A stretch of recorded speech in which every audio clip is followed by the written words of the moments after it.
আহত ব্যক্তিদের শান্ত করতে শেষ রাতে রাজধানীর জাতীয় অর্থোপেডিক হাসপাতালের সামনের সড়কে ছুটে গিয়েছেন অন্তর্বর্তী সরকারের 4 জন উপদেষ্টা ও প্রতিমন্ত্রী। গভীর রাতে জুলাই আগস্ট আন্দোলনে আহতদের ডাকে হাসপাতালের সামনে ছুটে এলেন 4 উপদেষ্টা। ভুল স্বীকার করে দায় নিলেন নিজেদের কাঁধে। আমি প্রথমে আপনাদের কাছে ক্ষমা চাচ্ছি। আমাদের মাহফুজ বলেছে আমরা বর্তমানে ট্রিটমেন্টই পাচ্ছি না, আর তো যত আশ্বাস দেওয়া হয়েছে, দাবি দেওয়া হয়েছে, ওগুলো তো পূরণ আসমানে আছে মনে হয়। আমাদের যারা শত্রু, আমাদের শত্রু কিন্তু মানে বিশাল বড় একজন শত্রু, সেটা হচ্ছে আওয়ামী লীগ। 5 জন উপদেষ্টার কথা, এখানে 5 জন উপদেষ্টা এসেছেন আপনাদের জন্য। আমরা আপনাদের কাছে করজোড়ে ক্ষমা চাচ্ছি যে আপনাদের যখন আমাদের সাথে দেখা করতে চাইলেন, নাম সহ বললেন, তখন আর থাকতে পারলাম না। তখন আমি আর মাহফুজ ভাই টাঙ্গাইল থেকে এসেছি। একটু আগে মানে এই পরিস্থিতিটা কন্ট্রোল হয়েছে। যদি এই পরিস্থিতি কন্ট্রোল না হতো তাহলে এই অন্তর্বর্তী সরকারের ভিত্তিটা নড়ে যেত, সরকারের পতনও হতে পারতো। 4 জন উপদেষ্টা ছুটে গিয়েছিলেন পঙ্গুতে, তারপর তারা আশ্বাস দেন সেই আজকের বঙ্গভবনে দেখা করার কথা আর গণভবনে দেখা করার কথা কিংবা সচিবালয়ে দেখা করার জন্য তাদেরকে রাস্তায় বসতে হবে কেন? আসসালামু আলাইকুম সম্মানিত দর্শক মণ্ডলী, আজকের এই ভিডিওটি অত্যন্ত গুরুত্বপূর্ণ। আপনারা ভিডিওটি সম্পূর্ণ দেখবেন, কোনো ধরনের টানাটানি না করে। দর্শক শ্রোতা, মাঝরাতে উপদেষ্টা এবং সমন্বয়করা এসে আন্দোলনরত শিক্ষার্থীদের কাছে হাত জোর করে ক্ষমা চাইতে বাধ্য হয়েছে। এর পেছনে কি এমন রহস্য যে মধ্যরাতে সমন্বয়করা এবং উপদেষ্টারা সঙ্গে এসে তাদের কাছে ক্ষমা চাইলো, ভুল স্বীকার করলো? দর্শক শ্রোতা, আজকের এই ভিডিওটি দেখলে আপনারা বিস্তারিত বুঝতে পারবেন। তো বেশি দেরি না করে আমরা ভিডিও ক্লিপে চলে যাই। আপনারা ভিডিওটি মনোযোগ সহকারে দেখতে থাকুন। 5 জন উপদেষ্টার কথা, এখানে 5 জন উপদেষ্টা এসেছেন আপনাদের জন্য। আমরা দেরি করেছি, এই জন্য আমরা দুঃখিত। আপনারা অনেকক্ষণ কষ্ট করেছেন, আমরা দুঃখিত। আমরা আপনাদের কাছে করজোড়ে ক্ষমা চাচ্ছি যে আপনাদের যে দুঃখ কষ্ট, এটাকে আমরা সময় মতো অ্যাড্রেস করতে পারি নাই। আপনারা আমাদেরকে মাফ করবেন। এখন আমাদের কথা হচ্ছে, আপনারা যেই ধরনের যেই রিড্রেস চাচ্ছেন, যেভাবে চাচ্ছেন এই জিনিসগুলো, এখানে আমাদের পরিদাপ আসছেন, সাইদুল স্যার আসছেন, আসিফ নজরুল স্যার আছেন, আসিফ মাহমুদ আছেন, আমি আছি। আমরা কথা দিয়ে যাচ্ছি এবং আপনাদেরকে বারবার আমরা পৌঁছাইছি কথাটা, যে আমাদের পক্ষ থেকে বারবার পৌঁছানো হয়েছে যে 2টা বাজে, আগামীকাল 2টা বাজে সচিবালয়ে বসে আপনাদের প্রতিনিধিদের সাথে আমরা কথা বলবো। এবং যে যে রিসপেক্টিভ মিনিস্ট্রিগুলো আছে, স্বাস্থ্য মন্ত্রণালয়, সমাজ কল্যাণ এবং অন্যান্য যে সকল মন্ত্রণালয় আছে, জুলাই স্মৃতি ফাউন্ডেশন এবং আমাদের গভর্নমেন্টের দপ্তর থেকে যারা শহীদদের এবং আহতদের অর্থদান এবং পুনর্বাসনে আছেন, সবাই মিলে আমরা বসবো, আপনাদের কথা শুনবো। এবং আমি মনে করি আমরা এখনো একই প্রস্তাব রাখছি এবং আমরা আপনাদের সাথে, আপনাদের সংবেদনশীলতা এবং আপনাদের কষ্টের সাথে সমবেদনা জানাই। এই রাত্রে, গভীর রাত্রে আমরাও এসেছি আপনাদের সাথে কথা শোনার জন্য। আপনাদের কথা আমরা শুনবো, কিন্তু আমরা মনে করি এখন এই কথাটা শোনার জন্য উপযুক্ত সময় নয়। আপনারা যদি রাজি থাকেন, আগামীকালকে 2টা থেকে যতক্ষণ সময় লাগে আমরা আপনাদের কথা শুনবো এবং সবগুলো পয়েন্টে। এবং আপনারা এই ওয়াদা আমার কাছ থেকে নেন। আজকে করলে এটা আধুরা কথা হবে, এই কথার কোনো বাস্তবিক কোনো ফলাফল আপনারা পাবেন না। আপনাদের জন্যই বলছি, যদি একটি আলোচনা হয় যে আলোচনাতে সবগুলো স্টেক হোল্ডার থাকবেন, তাহলে আপনারা এই রূপরেখা পাবেন। এবং আমরা আলোচনা করে এসেছি যে আগামী ডিসেম্বরের ভেতরে যতজন আহত আছেন, শহীদদের ব্যাপারে তো আমরা একটা স্পষ্ট অবস্থান, এবং আপনারা দেখতে পাচ্ছেন যে বিভিন্ন জায়গায় আমরা অনুদানের কার্যক্রমগুলো চলছে, কিন্তু আহতদের জিনিসটা হয়তো আমরা এখনো পর্যন্ত সঠিকভাবে আপনাদের পর্যাপ্ত আপনাদের সমর্থন এবং সহযোগিতা করতে পারিনি, আমরা দুঃখিত। কিন্তু আমরা মনে করি আগামী ডিসেম্বরের ভেতরে একটি রূপরেখা আপনাদের দিক থেকে আসুক এবং সব স্টেক হোল্ডাররা মিলে বসে আগামী ডিসেম্বরের ভেতরে আমরা সব আহত, পুরো বাংলাদেশের সব প্রান্তিক এবং শহরে যেখানেই থাকেন না, যতজন আহত আছেন সবাইকে আমরা চিকিৎসার সাথে সাথে পুনর্বাসনের ব্যবস্থার ব্যাপারে স্পষ্টভাবে আমরা অবস্থান নিব। ডিসেম্বর পর্যন্ত আমাদের সময় দেন এবং কালকে এসে বসে আমাদের সাথে আপনারা একটি রূপরেখা তৈরি করার জন্য আমাদের সহযোগিতা করেন। আমি প্রথমে আপনাদের কাছে ক্ষমা চাচ্ছি। আমাদের মাহফুজ বলেছে আমাদের ব্যর্থতা আছে, ভুল আছে। আপনাদের প্রতি আমাদের অনেক অনেক অনেক বেশি দায়িত্বশীল হওয়া উচিত ছিল। আমরা চেষ্টা করেছি, চেষ্টার মধ্যে ঘাটতি ছিল না, কিন্তু আমরা কাজটা করতে পারি নাই। আজকে থেকে 1.5 মাস আগে, আজকে এই যে এমদাদ আছে, আরো কয়েকজন ছিল প্রধান উপদেষ্টার ওখানে, তারা যখন রাত্রে ছিল খবর পেয়ে সাথে সাথে ছুটে গেছে। আমি ওনাদেরকে নিয়ে প্রধান উপদেষ্টার কাছে গিয়েছি এবং উনি, এখানে এমদাদ আছে, বলবে উনি কতটা আন্তরিকতার সাথে বলেছেন যে সবার চিকিৎসার ব্যবস্থা করবেন, সবকিছু করবেন। আমাদের অবশ্যই ঘাটতি ছিল এবং আপনারা যেখানে বসে আছেন আমাদের মোটেও ভালো লাগছে না, আমাদের জন্য একটা হৃদয় বিদারক ঘটনা। এবং আমরা এই যে আজকে ফরিদা আপাও ছুটে আসছেন, আমাদের যে নতুন স্বাস্থ্য উপদেষ্টা, দেখেন আমরা তো একটা জিনিস ফিল করেছি যে আমাদের ঘাটতি আছে। উনি আমাদের বিশেষ সহকারী স্বাস্থ্য মন্ত্রণালয়ের প্রতিমন্ত্রীর দায়িত্বে আছেন। উনি আমাদের যে পিজি হসপিটাল আছে, এটা প্রধান হিসাবে ছিলেন, অনেক বড় একজন ডাক্তার। আমরা আমাদের যে ব্যর্থতা আছে, আমাদের ঘাটতি আছে, সেখান থেকে আমরা শেখার চেষ্টা করছি। এটা তো একটা প্রমাণ যে আমরা ওইখানে স্বাস্থ্য মন্ত্রণালয়ে একজন ওনার মতো একজন অভিজ্ঞ ডাক্তারকে বসিয়েছি। আপনারা যে রেগে আছেন, আপনারা যে কষ্ট পাচ্ছেন, ক্ষোভ পাচ্ছেন, খুবই স্বাভাবিক, খুবই স্বাভাবিক। কিন্তু প্লিজ একটু বোঝার চেষ্টা করেন। এই যে মাহফুজ বললো, আসিফ বললো, ফরিদা আপা বললো, আপনারা কি আমাদেরকে রাজপথে দেখেন নাই? সব সময় দেখেছেন এবং আমাদেরকে সারা জীবন সঙ্গে পাবেন। মাহফুজ যেটা বললো, এটা তো একটা সরকার গরম ব্যাপার না। সারা জীবনে তো 15 বছরই তো আমাদেরকে দেখেছেন না? আমরা যারা সিনিয়র আছি, মাহফুজরা একটু বয়সে কম, যখন থেকে করেছেন দেখেছেন। আমাদের বললাম আমাদের ভুল হয়েছে, আমাদের ঘাটতি আছে, আমরা সেই ঘাটতি মোকাবেলার জন্য সবচেয়ে গুরুত্ব দিয়ে আপনারা যদি চান আমিও 2টার সময় মিটিংয়ে থাকবো। একটা মিটিং যখন হয় সেখানে আমাদের অনেক কাগজপত্র দেখতে হবে, জুলাই ফাউন্ডেশনের লোকজনকে রাখবে, কারা পেয়েছে কারা পায়নি, কোথায় আমাদের সমস্যা হয়েছে সবকিছু আমাদের জানতে হবে। আমাদের এটা থেকে ভালো লাগছে না যে আপনারা এত কষ্ট করে এত রাত পর্যন্ত এখানে আছেন, নাহলে আমরা এত রাত ছুটে আসতাম না। আপনাদের কাছে অনুরোধ, প্লিজ বোঝার চেষ্টা করেন, আমাদের দিকে তাকায় যদি আপনাদের মনে হয় যে আমরা সত্যি আপনাদের সমব্যথী, আমরা একটা সলিউশন করতে চাচ্ছি। মাহফুজ যেটা বলো ডিসেম্বর একটু বেশি সময় বলেছে, হয়তো তার আগেও করে ফেলতে পারবো। আমি সবার মতোই আমি রাত্রে ঘুমাতে পারছি না। আমি টেলিভিশন অনেক জায়গায় দেখা হয়েছে, কিন্তু আমি টেলিভিশন অন করে রাখছি, যেখানে লাইভ দেখাচ্ছে আমি দেখছিলাম। আমি আপনাদেরকে রাস্তায় রেখে আমি তাই আমাকেও সারা রাত এখানে থাকতে হবে। আপনারা একটু আমাদের অনুরোধ শোনেন, আপনারা যান ভিতরে যান। আমরা কালকে যে কথা দিচ্ছি আমরা আমাদের কথা রাখবো। যদি আমরা কথা রাখতে ব্যর্থ হই, এরপর আপনারা যা করবেন সেটা আমরা মাথা পেতে নেব। অনেকগুলো দুর্বলতা আছে, আপনারা জানেন। আমরা একটা ট্রানজিশন পিরিয়ডে আপনাদের প্রতিনিধি হয়ে দায়িত্বটা নিয়েছি এবং এমন একটা ভঙ্গুর অবস্থার মধ্যে আসলে দায়িত্বটা নিয়েছি যে এখন আমরা চারিদিকে শুধু সমস্যা আর সমস্যা। তবে আপনাদেরটাই সবসময় আমাদের প্রায়োরিটি। আপনারা দেখেছেন শহীদদের জন্য ইতিমধ্যে ঘোষণা হয়েছে এবং সেগুলোর বাস্তবায়ন দৃশ্যমান আছে, কিন্তু আপনাদের জন্য, আহতদের জন্য আমরা বিশেষ কিছু করতে পারিনি। বারবার যতবারই ক্যাবিনেট মিটিং হয়, প্রতি বৃহস্পতিবার ক্যাবিনেট মিটিং হয়, আমাদের অন্যতম একটা এজেন্ডা থাকে এটা। আমলাতান্ত্রিক জটিলতা থেকে শুরু করে বিভিন্ন ধরনের হসপিটালগুলোতে সিন্ডিকেট থেকে শুরু করে বিভিন্ন ধরনের অব্যবস্থাপনা যেগুলো দীর্ঘদিন ধরে চলে আসতেছিল, সেটার জন্য চিকিৎসার অনেক ধরনের সমস্যা হয়েছে আপনাদের, এগুলো আমরা সবসময় দেখছি। এবং আজকেও আমি টাঙ্গাইলে ছিলাম, টাঙ্গাইলে যাচ্ছিলাম যখন আপনারা শুরু করেছিলেন, তখন থেকে আমি আর মাহফুজ ভাই আমরা দুজন টাঙ্গাইলে একটা মাওলানা ভাসানের একটা প্রোগ্রামে গিয়েছিলাম। তো তখন থেকে আমরা ফলো আপ করছি এবং টাঙ্গাইল থেকে আমাদের হয়তো আজকে ফেরার প্ল্যান ছিল না, কিন্তু আপনারা যখন আমাদের সাথে দেখা করতে চাইলেন, নাম সহ বললেন, তখন আর থাকতে পারলাম না। তখন আমি আর মাহফুজ ভাই, বিশ্বাস করেন আমি যখন এই ভিডিওটা রেকর্ড করছি তখন বাংলাদেশে সম্ভবত রাত 4টার কাছাকাছি। একটু আগে মানে এই পরিস্থিতিটা কন্ট্রোল হয়েছে। যদি এই পরিস্থিতি কন্ট্রোল না হতো তাহলে আজকের দিনে হয়তো এমন ঘটনা ঘটতো যে ঘটনার পর এই অন্তর্বর্তী সরকারের ভিত্তিটা নড়ে যেত, সরকারের পতনও হতে পারতো, আর সারা বাংলাদেশের মানুষ এই আসিফ, নাহিদ, ডক্টর ইউনূসের সরকার, সার্জিস, হাসনাত এদের কাউকেই আর বিশ্বাস করতো না। কেন? আসিফ এবং নাহিদরা বা সার্জিস এবং হাসনাতরা বা ডক্টর মোহাম্মদ ইউনূস তারা যাওয়ার কথা ছিল জেলে, কিন্তু আজকে তারা রাষ্ট্রের সর্বোচ্চ পদে আছে, দামি গাড়ি সবকিছু পাচ্ছে, কিন্তু যাদের রক্ত, ত্যাগ, তিতিক্ষার বিনিময়ে আজকের এই এদের লাক্সারিয়াস লাইফ বা জীবন একটা সেটেল পর্যায়ে আছে, সেই ছেলেগুলোর খবর কি? 3 মাস উপরে হয়ে গেছে, 100 দিন এই অন্তর্বর্তী সরকারের দায়িত্বে আমরা বিভিন্ন কথা শুনেছি যে যারা আহত হয়েছে তাদের উন্নত চিকিৎসার জন্য বিদেশে পাঠানো হবে, তাদের পরিবারকে অনুদান দেওয়া হবে, তারা যেন ভবিষ্যতে কিছু করে খাইতে পারে, চাকরি বাকরির ব্যবস্থা করা হবে, মাসিক ভাতা দেওয়া হবে, এই সকল মুখরোচক বক্তব্য আমরা অনেক শুনছি। তো আমরা ভাবছিলাম সবকিছু হয়তো জুলাই স্মৃতি ফাউন্ডেশন হয়েছে, সেখান থেকে সম্ভবত ব্যাকআপ হচ্ছে। কিন্তু গতকালকে যখন আমরা দেখলাম পঙ্গু হাসপাতালে আমাদের অসংখ্য ছাত্ররা যারা বলছে যে আমাদের রক্তের উপর দিয়েই তো আজকে নাহিদ এবং আসিফরা মার্সিডিজ চড়ছে, আজকে সার্জিস এবং হাসনাতরা দেশ চৈষা বেড়াচ্ছে, কেউ বিয়ে করেছে, ডক্টর মোহাম্মদ ইউনূস তিনিও একটা ব্যক্তিগত জায়গাতে একটা পদ পদবি পেয়েছেন, তো আমাদের কেন তোমরা ফেলে দিয়েছো? ধাপে ধাপে অনেকে আসছে, হাসনাত আসছে, সার্জিস সম্ভবত সেখানে যায়নি, হাসনাতের কথাও কালকে পোলাপাইন গলে নাই, অনেক ধরনের বক্তব্য দিয়েছে যে আওয়ামী লীগ চলে আসতে পারে, আমরা বিভাজন হইতে, এগুলা পোলাপাইনের বক্তব্যের মধ্যে খায় নাই। ফাইনালি আমি ধন্যবাদ জানাই যে 5 জন উপদেষ্টা অবশেষে এসেছেন। তো 5 জনের মধ্যে এখানে মূল বক্তব্য দিয়েছে এই আন্দোলনের মাস্টারমাইন্ড খ্যাত মাহফুজ, সাথে আসিফ নজরুল ছিলেন, সাথে কি বলা হয় যে যিনি স্বাস্থ্য উপদেষ্টা তিনি ছিলেন, তারপরে হচ্ছে আমি দেখেছি যে আসিফ মাহমুদ ছিলেন, আরও একজন সম্ভবত কে জানি ছিলেন, তারা 5 জন গিয়েছে। তো সেখানে লম্বা সময় বক্তব্য ছিল সাধারণ ছাত্র বা জনতা যারা আহত হয়েছে তাদের বক্তব্য হচ্ছে খাবারের মান ভালো না, চিকিৎসার খবর নাই, চোখ নষ্ট হয়ে গেছে, হাত নষ্ট হয়ে গেছে, চিকিৎসাগুলো যেভাবে করার কথা ছিল সেটা হচ্ছে না। ইভেন যে মুগ্ধ পানি লাগবে পানি, এই শহীদ জুলাই স্মৃতি ফাউন্ডেশনের একটা প্রধান দায়িত্বে কিন্তু আছে মুগ্ধর ভাই, তিনিও এসেছিলেন, কিন্তু ছাত্ররা বা জনতারা যারা আহত হয়েছেন তারা কিন্তু রাস্তা ছাড়ছিলেন। আবার গতকালকে সেখানে একটা ঘটনা ঘটেছিল, স্বাস্থ্য উপদেষ্টা সম্ভবত যিনি গাড়ির ড্রাইভার বা পিএস সামন, সেখানে ছাত্ররা ধাক্কা দিয়ে ফালাইয়া গাড়ি চাপা দেওয়ার মতো নাকি অবস্থা তৈরি হয়েছিল। আর ছাত্ররা যেভাবে সারা মানে এই রাস্তায় ছিল, আমজনতা বৈষম্য বিরোধীর ব্যানারে যারা কাজ করেছে, আহত হয়েছে, কেউ পা হারিয়েছে, কেউ চোখ হারিয়েছে। বাট আমি একটু আশ্চর্য যে কেন 100 দিন হয়ে গেল তোমরা জেলায় জেলায় সমন্বয় করার সুযোগ পাচ্ছ, বিদেশে সফর করার সুযোগ পাচ্ছ, আরে যাদের কারণে তুমি আমাদের উপদেষ্টাদের কেউ কেটে গুলি খাইছে, খায় নাই, কারো মানে এরা নিয়ে সেখানে গিয়ে টর্চার হয়েছে, সেটা অবশ্যই আন্দোলনের গতিপথ বদলাইছে, কিন্তু তারাও তো বোঝার কথা। এখন তারাও আই ডোন্ট নো ওয়াই এক ধরনের গা ছাড়া ভাব চলে আসছে এই ছেলেগুলোর প্রতি। এখন কেউ কেউ বলছে যে কার জন্য ভাই দেশ স্বাধীন করলাম, আমরা স্বাধীন করলাম, তোমরা মার্সিডিজ চড়ো, এটা কিন্তু খুবই সমালোচনা হচ্ছে। তো রাতের বেলা ফাইনালি যে সলিউশনটা হয়েছে যে আজকে দুপুর 2টার দিকে সম্ভবত এই আহত ছাত্রদের মধ্যে থেকে একটা টিম যাবে প্রধান উপদেষ্টার কাছে, সেখানে গিয়ে তাদের দাবি দাওয়াগুলো তুলে ধরবে। তো তারা কেন তুলে ধরতে হবে? আপনি দেখেন যে মুক্তিযোদ্ধা করতে করতে শেখ হাসিনা সরকারের পতন হয়েছে, শেখ হাসিনা সরকার মুক্তিযোদ্ধাদের সেই লেভেলে সম্মান দিয়েছিলেন, নাতিপতি সহ, এটার বিরুদ্ধে তো আপনারা ছিলেন, তাই না?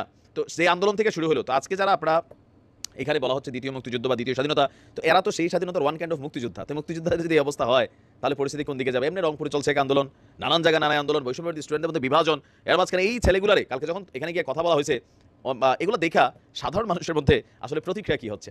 সমন্বয়টা বুঝতে পারছে যে অনেকে বলছে আগেই তো ভালো ছিল, অনেক যারা আহত হয়েছেন নিহত হয়েছেন তাদের মারা বলছে যে আমাদের সন্তান যে আসিল মানে না কি নাই, কে খোঁজখবর নেয় বাবা? এই যে বক্তব্যগুলো আমজনতার, এগুলো কিন্তু পরিস্থিতি যদি এরকম যায়, আজকে ভাগ্য ভালো সত্যি কথা, আজকে যদি সারাদিন এরকম থাকতো দেখেন বাংলাদেশের অস্থির পরিস্থিতি তৈরি হতো, মানুষ হয়তো রাজপথে চলে আসতে পারো, সরকার পতনও ঘটতে পারতো।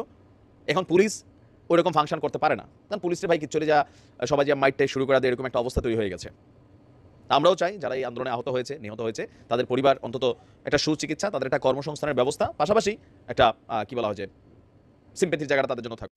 দর্শক, একটি নজিরবিহীন বিক্ষোভ, তারপরে সেটি সমাধান হয়েছে, কিন্তু ততক্ষণে রাত গভীর।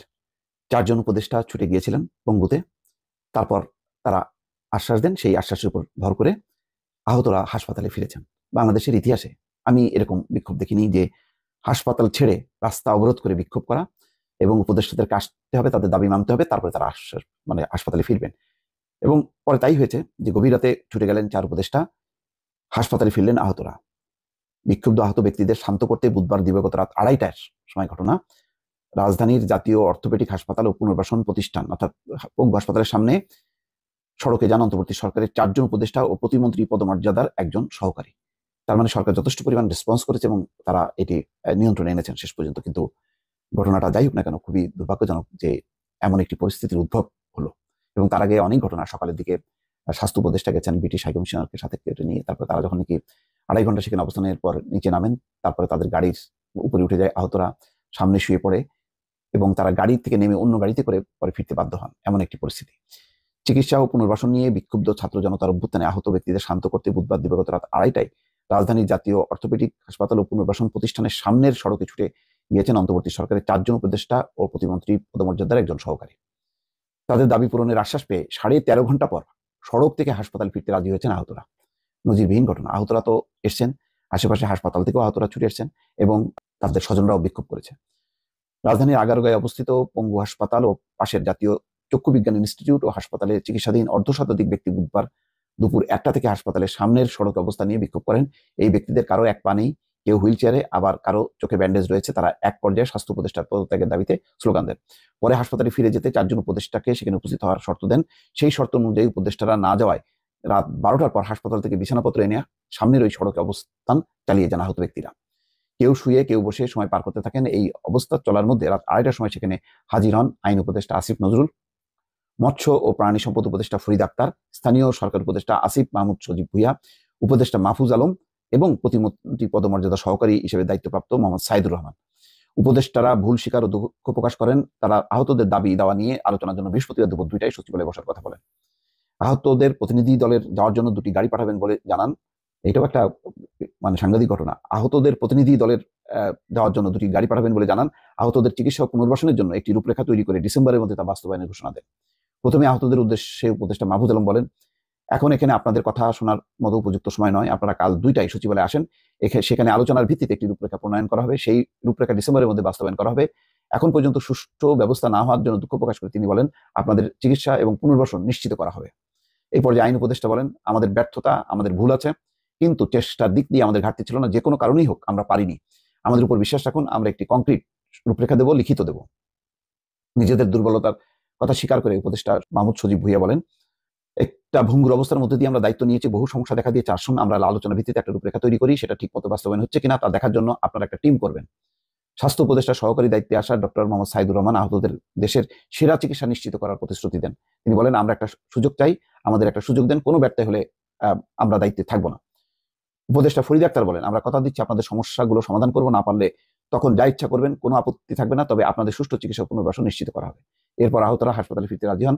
তখন উপদেষ্টারা তাদের নিয়ে হাসপাতালে ঢোকেন। এরকম ঘটনা দর্শক আমার সাংবাদিকতা জীবনে আমি এখনো শুনি নাই বা দেখি নাই, যে এইভাবে রাস্তার উপরে বিক্ষোভ, তারপরে বিছানাপত্র নিয়ে তারা শুয়েছিলেন, তারপরে সমাধান হওয়ার পর উপদেষ্টারা তাদের নিয়ে হাসপাতালে ঢোকেন। রোগীদের হাসপাতালে শয্যায় পৌঁছে দিয়ে পঙ্গু হাসপাতাল ও জাতীয় চক্ষু বিজ্ঞান ইনস্টিটিউট ও হাসপাতালে ভর্তি অন্য রোগীদের দেখে রাত 4:15টার পর উপদেষ্টারা বাসার উদ্দেশ্যে রওনা হন। দর্শক বুঝতে পারছেন যে একটা পরিস্থিতি, এটা অভাবনীয় পরিস্থিতি। এটা খুবই দুর্ভাগ্যজনক যে 3 মাস পর এরকম একটি ঘটনা ঘটলো, অথচ সরকারের কেউ টের পেল না। বৈষম্য বিরোধী ছাত্র আন্দোলন যারা তাদের পাশে থেকে সাহায্য সহযোগিতা করছেন, মানে পরিস্থিতিটা যে এত ভয়াবহ, এত নাজুক, এটা আসলে এরকম ঘটনা না ঘটলে বোঝা যেত না। আমি লজ্জিত, আমি অপমানিত, আমি অপদস্থ। কারণ হচ্ছে আমি দেখলাম যারা বাংলাদেশের আমার এই দেশকে স্বাধীন করে দিয়েছে সেই সকল যুদ্ধ পরবর্তী অসুস্থ মানুষগুলো, যাদের কারো হাত নেই, যাদের কারো চক্ষু নেই, যাদের কারো পা নেই, তাদেরকে আজকে রাস্তায় বসে অবরোধ কর্মসূচি করতে হচ্ছে, অনশন করতে হচ্ছে। কেন করতে হচ্ছে? বাংলাদেশের সরকারকে আকৃষ্ট করতে যে তাদেরকে সাহায্য করো কিংবা চিকিৎসা প্রদান করো, সুস্থ শরীরে তাদের চিকিৎসার ব্যয়ভার বহন করো। আপনারা জানেন যে বাংলাদেশে আওয়ামী লীগ কি পরিমাণ টাকা দুর্নীতি করে লোপাট করে চলে গিয়েছে। এই দেশ যদি স্বাধীন না হতো, নতুন করে 5ই আগস্ট যদি বিপ্লব না হতো, তাহলে এই বাংলাদেশের কোনো কিছুই আপনার হাতে আমাদের হাতে থাকতো না। এই দেশের যে কোনো যুদ্ধাহত ব্যক্তি তিনি যা করবেন তার জন্য আমরা যা করবো সেটা রাষ্ট্রের দায়িত্ব, রাষ্ট্র করবে। এটা কখনোই আপনার ব্যক্তিগত ফান্ড না, কিংবা আপনার কাছে থাকা না থাকার কিছু যায় আসে না। যেই ব্যক্তিরা জীবন দিয়েছে, যেই ব্যক্তিরা লড়াই করেছে, যেই ব্যক্তিরা আহত হয়েছে, তাদের চাইতে রাষ্ট্রের গুরুত্বপূর্ণ কোনো কাজ আছে বলে আমি মনে করি না। সারা বাংলাদেশে বেশ কিছু ভালো উদ্যোগ এই সরকার গ্রহণ করেছে, কোনো সন্দেহ নাই। যারা নিহত হয়েছে তাদের পরিবারকে জুলাই ফাউন্ডেশন থেকে, শহীদ ফাউন্ডেশন, তাদেরকে টাকা দেওয়া হচ্ছে। আবার যারা বিভিন্নভাবে আপনার এই মুহূর্তে অসুস্থ আছে তাদের জন্য টাকার একটা ফান্ড গঠন করা হয়েছে, লক্ষাধিক টাকা করে তাদেরকে দিবে, আমি সেজন্য ধন্যবাদ জানাই। কিন্তু এই টাকাটা যদি 1 লাখের জায়গায় 10 লাখও হয়, এবং এই টাকাটার জায়গায় যদি এমন হয় যে কোনো একটা বাজেটের অর্ধেক বাজেটও যদি আমার এই অসুস্থ মানুষগুলোর সুস্থের জন্য বরাদ্দ করা হয়, তাতেও কি দেশটা শেষ হয়ে যাবে? মোটেই না। কারণ দেশই আপনি পেতেন না যদি এই মানুষগুলোকে আজকের তারা তাদের অঙ্গহানি করতে না পারতো, এই মানুষগুলো যদি আজকের যুদ্ধ করতে না পারতো। আমাদের কেন জানি সবসময় আমার বিশেষ করে ভয় হয়, যারা আমাদের জন্য জীবন দিয়ে যায়, যারা আমাদের জন্য লড়ে যায়, একটা সময় তারা গিয়ে উপেক্ষিত থাকে। আজকে বঙ্গভবনে দেখা করার কথা, আর গণভবনে দেখা করার কথা, কিংবা সচিবালয়ে দেখা করার জন্য তাদেরকে রাস্তায় বসতে হবে কেন? বাংলাদেশের যে কোনো ব্যক্তি শপথ নেওয়ার সাথে সাথে সবার উচিত সবার আগে ইন্ডিভিজুয়াল এই মানুষগুলোর সাথে দেখা করা। এখন বলতে পারেন একজন ব্যক্তি অসুস্থ, এরকম হাজারো ব্যক্তির কাছে একজন ব্যক্তির যাওয়া সম্ভব নয়, না সম্ভব নয়। কিন্তু আপনাকে সবার আগে এটাকেই প্রায়োরিটি দিতে হবে। তাদেরকে যে কোনো মূল্যে, যে কোনোভাবে তারা যেটা চাচ্ছে সেটাকে করে দিতে হবে। তারা আপনার কাছ থেকে বড় বড় টুইন টাওয়ার চাচ্ছে না, তারা চাচ্ছে সুচিকিৎসা। আমার দেশের টাকা খরচ করে, সেটা কোটি কোটি টাকা হলে কোটি কোটি টাকাই তার পিছনে ব্যয় করে বিদেশ থেকে চিকিৎসা করে আনতে হবে। কারণ আওয়ামী লীগ টাকাগুলো পকেটের মধ্যে রেখেছে, আর আমার দেশের এই যুদ্ধে যারা অংশগ্রহণ করেছে আমরা তাদের পিছনে এই টাকাটা খরচ করবো। টাকা অপচয়ের নাম দিয়ে লেন্দি প্রসেস করে মানুষের কাছে টাকা পৌঁছতে দেরি হওয়া, এটাও এক ধরনের ব্যর্থতা। মনে রাখবেন, এই টাকা বিলাতে গিয়ে যদি আপনার সামান্য কিছু টাকার ব্যতিক্রম হতো, কিছু অতিরিক্ত মানুষের পকেটেও যেত, তারপরেও এই মানুষগুলো টাকাগুলো সঠিক সময় হাতে পেত। কিন্তু আমরা সেটা করতে পারিনি। সৎ চিন্তা করতে গিয়ে অনেক সময় যেটা জরুরি সেই কাজটাও আমরা করতে পারিনি। হ্যাঁ, আমাদের দেশে এটাও সমস্যা, টাকা বিলাতে গিয়ে আপনি যদি কিছু এসরাফ হয়, কিছু অন্য মানুষদের পকেটেও টাকা যায়, অবশ্যই পত্রপত্রিকা লিখবে। কিন্তু অ্যাটলিস্ট এটা আপনি নিশ্চিত থাকতেন যে বাংলাদেশের সকল অসুস্থ মানুষগুলোর কাছে ডিউ টাইমে টাকাটা পুষতো এবং তারা সেটা নিয়ে স্বাচ্ছন্দ্যে থাকতো। আমি খুবই লজ্জাবোধ করছি যে যতটুকু জানি এখন পর্যন্ত অসুস্থদের জন্য 23,000 মানুষের জন্য 1 লক্ষ টাকা বরাদ্দ। আমি মনে করি এটা 1 লক্ষ নয়, বরং তাদের জন্য 5 লাখ 10 লাখও যদি বরাদ্দ করা হয়, সেটা কোনো অবস্থায় খুব বেশি অ্যামাউন্ট হবে না। আপনাকে এটা একটা বড় প্রজেক্ট ধরে নিতে হবে, একটা পদ্মা সেতু ধরে নিতে হবে, এটাকে ধরে নিতে হবে একটা 4 লাইন রোড, এটাকে ধরে নিতে হবে একটা বিশাল বাজেটের অঙ্ক, যে আমি এই দিয়ে এইটা করতে পারতাম, কিন্তু স্বাধীনতার পরে আর যাদের কারণে স্বাধীন হয়েছে আমরা তাদের জন্য এটা করবো। শহীদ পরিবারগুলো খুঁজে খুঁজে বের করে বাংলাদেশে তাদের চাকরির পরিবারের ব্যবস্থা করা, নিশ্চিত করা। মনে রাখবেন, এই কাজগুলো যখন করা সম্ভব হবে না, তখনই এই পুঞ্জীবিত ক্ষোভের উপর ভিত্তি করি এই সরকার বেকাফিলে পড়বে এবং তাদের বিরুদ্ধে জনরোষ তৈরি হবে। এই কথাগুলো এই জন্যই বলছি যে আমরা এই সরকারকে প্রতিষ্ঠা করেছি, এই সরকার আমাদের সরকার। কিন্তু এই সরকারকে একলা চলনীতি বাদ দিয়ে প্রয়োজনে অভিজ্ঞ দক্ষ মানুষদেরকে সাথে নিয়ে তারপরে আপনার এই বিতরণ কর্মসূচি শুরু করতে হবে। বাজেট দিতে হবে, টাকা খরচ করতে হবে। এখানে কোনো সংকীর্ণ মানসিকতার কোনো স্থান দেওয়া যাবে না। স্মরণীয় করে রাখতে হবে যে না, বাংলাদেশে একমাত্র একটা আন্দোলন, যে আন্দোলনে মানুষ গিয়ে তার পা হারিয়েছে ঠিকই, কিন্তু সেই পা তো আর কেউ অরিজিনাল দিতে পারবে না, তবে তার চিকিৎসায় অবহেলা হয়নি। তিনি চক্ষু হারিয়েছেন ঠিকই, কিন্তু তার চক্ষু হয়তো অরিজিনাল ফেরত না দিতে পারলেও আমরা তাকে সুচিকিৎসার ব্যবস্থা করেছি, দেশে দিয়েছি, বিদেশে পাঠিয়েছি, অ্যাম্বুলেন্সে করে পাঠিয়েছি, এয়ার অ্যাম্বুলেন্সের সার্ভিস দিয়েছি। এরকম একটা শব্দচয়ন, বক্তব্য চৌর সমগ্র বাংলাদেশে থাকতে হবে। কিন্তু আমার কাছে দুর্ভাগ্য হলেও সত্য যে গতকালকে যা দেখলাম যে উপদেষ্টাদেরকে আসতে হবে, এই থ্রেড দিয়ে তারা রাজপথে বসতে হয়েছে কেন? একজন উপদেষ্টাকে দেখলাম প্রয়োজনে আপনাদেরকে গাড়ি দিয়ে ডেকে ডেকে ওখানে আলোচনা করুন। আরে প্রয়োজনে কিসের? 100% আপনি গাড়ি দিবেন, বাড়ি দিবেন, টাকা দিবেন, পয়সা দিবেন, ডেকে নিবেন, সচিবালয় থেকে লোক পাঠাবেন, লোকগুলো তাদেরকে বডিগার্ড দিয়ে নিয়ে যাবে। এরা আমার দেশের যুদ্ধ করেছে বিদায় আজকে আপনার পদে আছেন। এরা আজকে যুদ্ধ করেছে বিদায় আমি আপনার স্বাধীন মতো কথা বলছি। এরা আজকে যুদ্ধ করেছে বিদায় শেখ হাসিনা পালিয়ে গিয়েছে। অতএব তাদেরকে যদি প্রয়োজন হয়, যদি তো নাই, এই দেশের সর্বাগ্রে যারা নিহত হয়েছে, শহীদ হয়েছে, তাদের মূল্যায়ন করা, এরপরেই হচ্ছে যারা আহত হয়েছে তাদের মূল্যায়ন করা, তারপরে রাষ্ট্রের বাকি সংস্কার করা। এই রাষ্ট্র সংস্কার করার জন্য যে ভাইটি এখন আহত হয়েছে তাকে আপনি খোঁজে নিবেন না, নিতে পারবেন না, এটা হতে পারে না। আমি মনে করি এটা একটা টিম ওয়ার্কের প্রবলেম। আমি মাঝে মাঝে অনুভব করি, যদিও আমি কখনোই মুখ ফুটে বলি না, বলতে চাইও না, করতেও চাই না, কিন্তু মনে হয় বাংলাদেশের কালচারে এসে যে না বললে মনে হয় না। আপনি আমাকে যে কোনো একটা জায়গায় ইনভলভ করেন, হোক সেটা পররাষ্ট্র মন্ত্রণালয়, স্বরাষ্ট্র মন্ত্রণালয়, কিংবা আপনার কি বলে প্রবাসী কল্যাণ মন্ত্রণালয়, না হয় এই যে মানুষের আজকে যারা শহীদ হয়েছে তাদের কোনো একটা কাজে আপনাকে আমি প্রমাণ সহ চ্যালেঞ্জ নিয়ে 2 সপ্তাহ সময় নিয়ে। সম্মানিত দর্শক মণ্ডলী, আপনারা বিস্তারিত ভিডিওতে দেখতে পারলেন সমন্বয়ক হাসনাত আব্দুল্লাহ এবং উপদেষ্টা আসিফ নজরুল, উপদেষ্টা আসিফ মাহমুদ, নাহিদ ইসলাম, তারা সকলেই এসে আন্দোলনরত শিক্ষার্থীদের কাছে ক্ষমা চাইতে বাধ্য হয়েছে। তারা ভুল স্বীকার করেছে এবং তাদের দাবি মেনে নেওয়ার প্রতিশ্রুতি দিয়েছে। দর্শক শ্রোতা, আপনারা অনেকেই জানেন গণ অভ্যুত্থানে অনেকে হাত পা হারিয়ে ফেলেছে, অনেকে পঙ্গু হয়ে গেছে, তাদেরকে সুচিকিৎসা দেওয়া হচ্ছে হচ্ছে না, তাদেরকে সরকারের পক্ষ থেকে কোনো রকম সাহায্য করা হচ্ছে না। এই জন্য তারা আজকে আন্দোলন করতে বসেছিল যে উপদেষ্টারা যতক্ষণ না আসবে আমরা মাঠে আন্দোলন করব, রাত পেরিয়ে দিন হবে, দিন পেরিয়ে রাত হবে, আমরা এখানেই বসে থাকবো। সমন্বয়ক হাসনাত আবদুল্লাহ একবার তাদেরকে এসে বুঝিয়েছে, অতবার সমন্বয়ক হাসনাত আবদুল্লাহকে অপমান করে ওখান থেকে তাড়িয়ে দিয়েছে। পরে উপদেষ্টাগণ এসে মধ্যরাতে রাত ৩টা-৪টার সময় উপদেষ্টাগণ এবং সমন্বয়ক হাসনাত আবদুল্লাহ সকলেই সঙ্গে এসে তাদের কাছে ভুল স্বীকার করেছে, ক্ষমা চেয়েছে যে তাদের কাছে তাদের দাবিগুলো মেনে নেওয়া হবে। যাই হোক, আজকের এই ভিডিওতে চাঞ্চল্যকর তথ্য জানতে পারলেন, এটাই হলো মূল কাহিনী। তো এই সম্পর্কে যদি আপনারা কিছু বলতে চান, আপনাদের গুরুত্বপূর্ণ মতামত ভিডিওর কমেন্ট বক্সে অবশ্যই ঝটপট জানিয়ে দিবেন। ধন্যবাদ আজকের এই ভিডিওর সঙ্গে সম্পূর্ণ আকারে থাকার জন্য।